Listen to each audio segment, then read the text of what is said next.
What is up, my friends? You are very welcome along to our player ratings here after Liverpool beat Bournemouth by 3-1. The first home game of the season. Thank God we got the 3 points. We made hard work of it, as I'm sure you're aware. Going 1-0 down inside the first 4 minutes is never a great start to the home campaign. But Jurgen Klopp's boys fought back and, as I said, got the 3-1 victory. So what I'm going to do now is go through and give you my player ratings for the starting 11 and the manager. Of course, I'm going to ask you to let me know your thoughts in the comment section. Do drop a like on the video, and if you haven't hit that subscribe button, well, why not join the other 203,000 people that have joined the Anfield Agenda community? Hit that button and hopefully we'll see you in the stream soon. So look, let's start off with the big man, and there will be many times this season where I'll say difficult one to gauge, not so much that I can really say about Alisson, but today he was fantastic. I won't lie, he had me nervy at the start of the game with some of his antics in and around the penalty area, but the saves he made at important times do not go unnoticed. We are blessed to have this man as our keeper. I say it every single week. Phenomenal shot stopping again from Alisson Becker today, particularly towards the end when one goal conceded would have given Bournemouth something to fight for. So big man gets an 8 from me today. Very well done, Alisson, and thank you for keeping us in the games. Moving on to the next one now, my friends. Trent Alexander-Arnold. First and foremost, let me just say, it looks like he may have a bit of an injury worry there. He was limping when he went off. I think maybe his ankle. But his performance today, not great.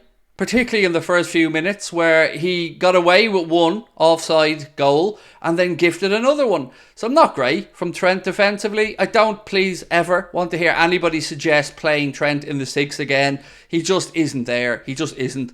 Play him at right back. If he tucks in alongside the natural number 6, so be it. But he needs improvement. Not great from Trent today. I'm going to give him a 6 out of 10. Virgil van Dijk. A difficult one to gauge this for Virg, because again, we were porous, particularly in the first half defensively. He hit the crossbar with a header. Very unlucky there, Virg. But I thought, again, I'm going to be honest, I thought he was the second best of our centre-back pairing. So I'm going to give Virgil van Dijk a score of 6 out of 10 today. Let me know if you guys agree or disagree. And of course, I'm aware that, feelings are still raw and people may view these things differently, but I'm going to give Virg a score of 6. Moving on to this man who I thought was the better of our centre halves today. Putting his body in the way, getting blocks in. Needs to work on some of those offensive headers from corners and stuff. But ultimately, I like Ibu. I do. He has been caught at times high up the pitch when looking to track back, and it ends up with a foul, and sometimes he picks up silly yellows. But I think he was the better of our centre-backs today. I'm going to give him a score of 7 out of 10 for Ibrahim Konate. Andy Robertson, I thought he had a very good game, in all honesty, Robbo. Certainly better than the other full-back on the other side. Just wanted to see a little bit more going forward from Andy Robertson, but I thought he was solid today, and solid's a very good basis to start off from. So I hope we have another solid campaign ahead, and I'm going to see if I can say solid a few more times, because he is quite literally solid. So I'm going to give Robertson a score of 7 out of 10 today. Again, you may agree or disagree in the comment section. Let me know your thoughts, but I think he had a very good performance. Moving into midfield, now, I can't speak about Alexis McAllister without once again saying that the refereeing is a shambles. Malarkey, shenanigans, whatever word you would like to insert yourself, it needs to stop.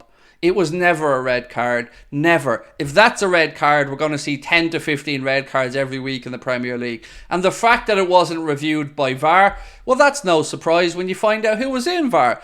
Paul Tierney and Konstantin Hadziakis, the one that elbowed Andy Robertson, you know that official? Yeah, they were the ones on VAR. So no real surprise the ref wasn't asked to have a look at that. It was never a red card, and anyone who's played the game will tell you, nonsense decision. So that being said, it's hard to gauge McAllister's game. I thought he was bright. I thought he was nipping around, but he's not a number 6. So I really feel bad having to judge his performances in an area of the pitch I don't really want him to be in. I'm hoping when he returns, and we think it could be a 3-game ban, which would rule him out of course, the Newcastle game next week. And it's a huge loss for us. So I find it hard to give him a score. So I'm going to say 6 out of 10. But never, ever, ever, ever, ever was that a red card. Ever.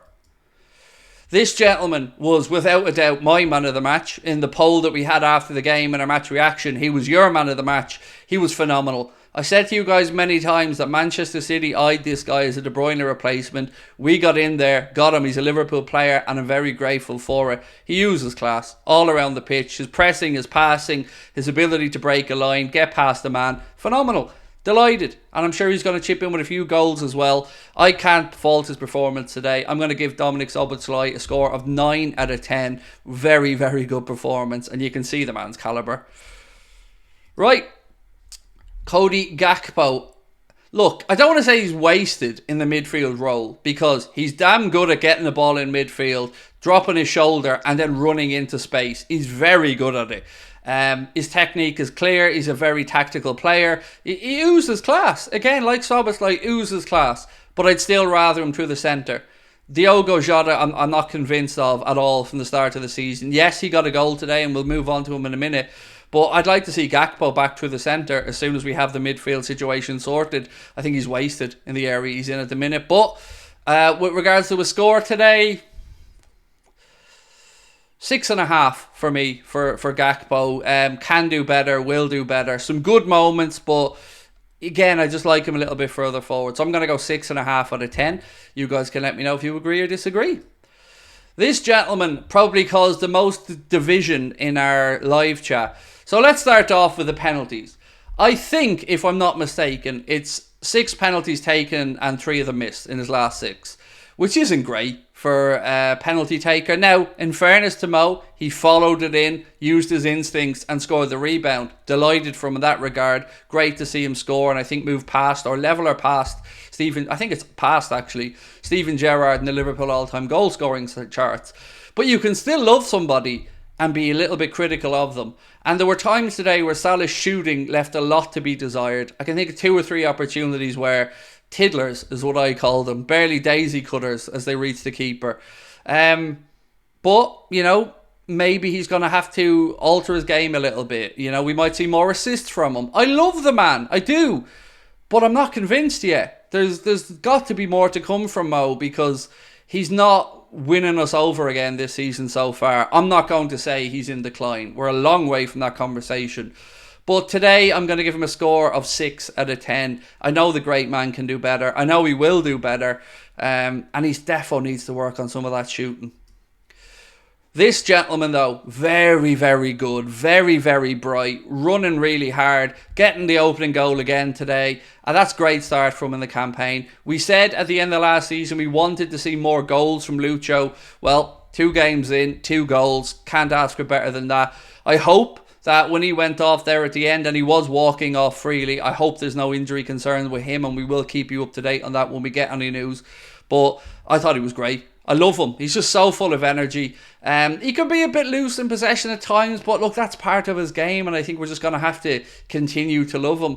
I'm going to give him a score of 7 out of 10 today for me, for Lucho. Let me know if you agree. Maybe you think it should be higher. Let me know in the comment section. And the last outfield player that we're going to cover is this man, Diogo Jota. He can't start again against Newcastle in the centre-forward position. He can't. He hasn't worked for the first 2 games. Yes, he scored a goal today, and that's to his credit for following in, and well done for that. But there was big parts of that game where he just wasn't at it. Loose in possession. I'm just not convinced. Not convinced that he should be a starter at this point. I think he's better coming off the bench. I've said that for a while. But he does have a goal in him. So maybe that's what Klopp's thinking. Yeah, I'm just not convinced by Jota. Sorry. A 6 today for me out of 10 for him.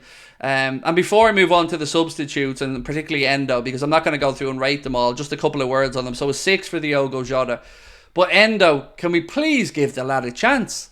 There were people in the chat writing him off when somebody went past him in the first 30 seconds. Give him time to settle in. He came into the game today in a difficult situation. We were down to 10 men. There was only 1 goal in it. And he had to come in and try and shore up space when we were a man down. And I think as it went on, he started to figure stuff out. You could see him winning some balls, playing off some simple passes. Grand. Just give him time. The other substitutes, I thought Elliott looked bright when he came on. Darwin and who was the other one that was brought in? Costas. Again, nothing to really write home about. But it was great to see him by Cecic as well on the bench today. And hopefully we can have him fitting back with Thiago as well soon.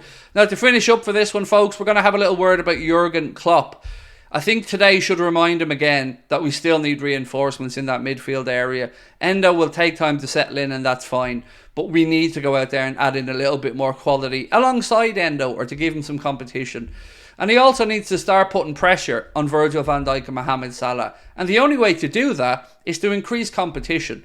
Because they're two of the only areas in the pitch where maybe Trent as well, where there isn't a competitor for that position.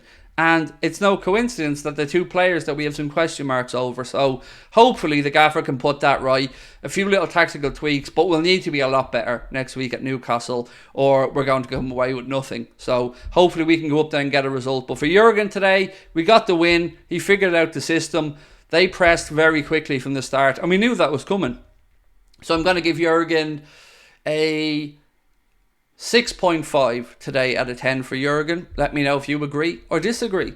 So look, that is it, my friends, for our player ratings video. I will be back on Monday night. Will be our next live stream here on Anfield Agenda, unless something happens tomorrow with regards to a signing. I'm going to take a little bit of time off, and I will see you guys back here 8:30 on Monday night for another Transfer News live show. And again, thank you for all of your support. Do please hit that subscribe button, drop a like on the video, and yeah, I look forward to reading your comments. Thank you for your time, and have yourselves a wonderful weekend. Much love. Bye bye.